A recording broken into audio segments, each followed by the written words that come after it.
Yun guys, good morning mga kabatang tanggol. Ayan, i-flex lang natin yung ginawa nating headlight sa Gixxer natin. Ayan guys, oh. Nabili pala natin to guys sa Shopee lang. Ayan. Magkaiba yan guys, yung takip, magkaiba yung price niya. Hindi kasama yung takip nito guys. Yung headlight magkaiba din. Bali, dalawa siya, in order ko sa Shopee.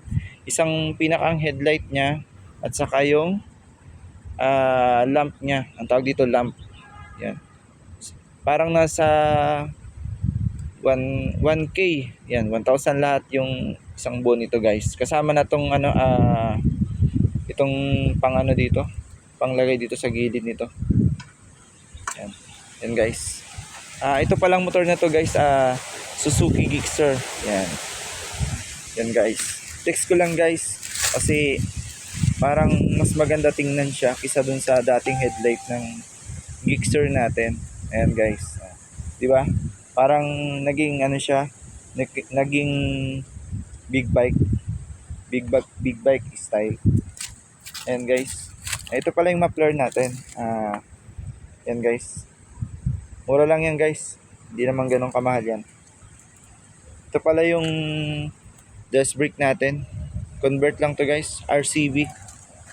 Yan, RCB yan guys. 'Di ba? Yan guys. Tingnan natin sa malayo guys. O 'di ba?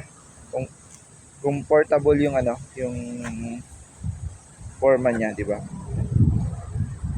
Try natin guys yung ilaw nito. Ang ilaw pala nito guys, pag low may kulay yellow. Yan. Tapos pag high, try natin guys. Yan.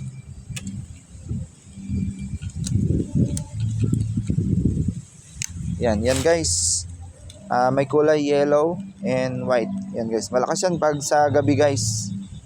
Plug and play lang pala to sa Suzuki Gixxer kasi naka H4 yung niya, yung parang saksakan niya. Pag hinay natin guys, ganito.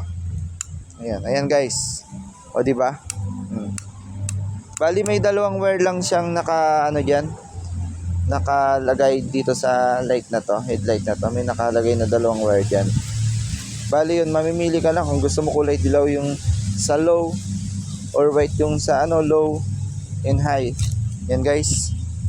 O di ba? Napaka ganda guys. Parang style big bike siya guys. 150cc lang pala to guys yung motor natin. Yan. Yun lang guys. Thank you. God bless sa inyo.